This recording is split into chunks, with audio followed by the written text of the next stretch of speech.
বাচ্চাদের school life দেখলে আমাদের ছোটোবেলার কথা মনে পড়ে।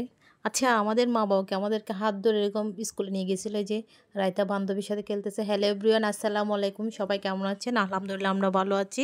এই যে দেখতে দেখতে রায়তার পরীক্ষা শেষ, রাওয়াপের আর দুইটা পরীক্ষা আছে। আজকে রাওয়াপের ছিল না, তো রায়তাকে নিয়ে গেছে পরীক্ষাতে। ওদের টিচার নাকি লাস্ট দিন ওদেরকে একটু খাবার দিছে, কেক দিছে, চকলেট দিছে সব বাচ্চাদেরকে ক্লাসে। তো এই যে বাবিদের সাথে কথা তো আড্ডা আড্ডা দিয়ে চলে আসলাম। চলে আসার পরে যে আমি একটু আয়নাতে ঢং করতেছিলাম। পেজ যেহেতু চালা, একটু ঢং টং তো করতেই হবে, নাইলে তো আমার পেজের প্রতি কারো ভালোবাসা হচ্ছে না, বেশি বেশি আমাকে ভালোবাসা দেওয়া হচ্ছে না। তো এই যে মামি দেখতে যাবো, আমাকে দেখাচ্ছিলো চকলেট দিচ্ছে, দিচ্ছে এগুলো। তো এগুলো করার পর কাপড় চোপড় ধুইছি, ধোয়ার পর ছাদে চলে গেলাম। আমি যে তুমি একটু রোদ খাও, তো আমি কাপড়টা দিই।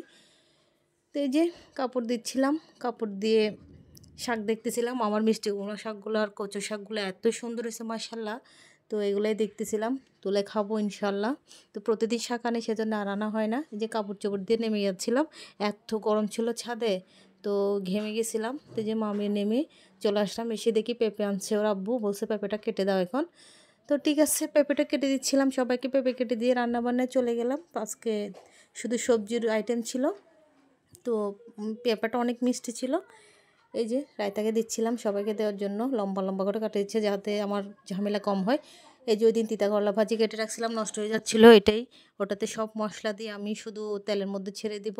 তো মচমচে ভাজিটা দিয়ে আমি দুপুরে ভাত খাইছি, এত ভালো লাগছে আমার কাছে। মানে এই তিতা করলা ভাজিটা, এটা পাইলে আমার আর কিছু লাগে না। আমার বিশেষ করে বিচিটা, তিতা করলার বিচিটা আমার এত ভালো লাগে। এটা যদি আমার কামড়ায় একটু স্বাদ লাগে বেশি। অনেকে হয়তো পছন্দ না, অনেকের কাছে খারাপ লাগে, কিন্তু কী জানি আমার কাছে এত স্বাদ লাগে কেন তিতা করলার বিচিগুলো।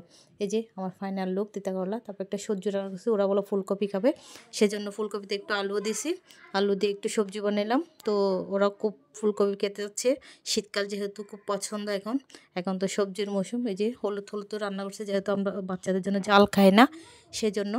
তো এই দুইটাই ছিল আমার দুপুরের আয়োজন। এগুলো খাওয়া দাওয়া করে রেস্ট নেওয়ার পরে যে খেতে বসে গেলাম।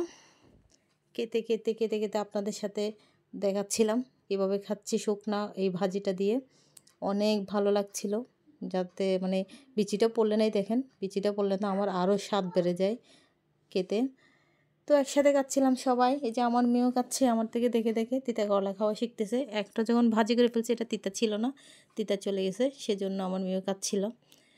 তো খাওয়া দাওয়া করে দুপুরে রেস্ট টেস্ট নিয়ে বিকালে সিঙ্গারা বাজাচ্ছিলাম। তো একটাই আইটেম করছিলাম না। আচ্ছা, রাফ খুব পছন্দ করে সিঙ্গারাটা। রাফ তো সিঙ্গারা, সমোসা, রোল এগুলা, কিন্তু প্রতিদিন তেলের খাবার দিতে চাই না আমি। তো আজকের ভিডিওটা এ পর্যন্ত। এই যে বিকালে নাস্তা করতেছিলাম। তো কেমন লাগবে বলবেন, লাইক অ্যান্ড শেয়ার করবেন, পাশে থাকবেন, সবাই সাপোর্ট করবেন। আপনাদের ভালোবাসায় আমার ব্লগিং করা। আসসালামু আলাইকুম।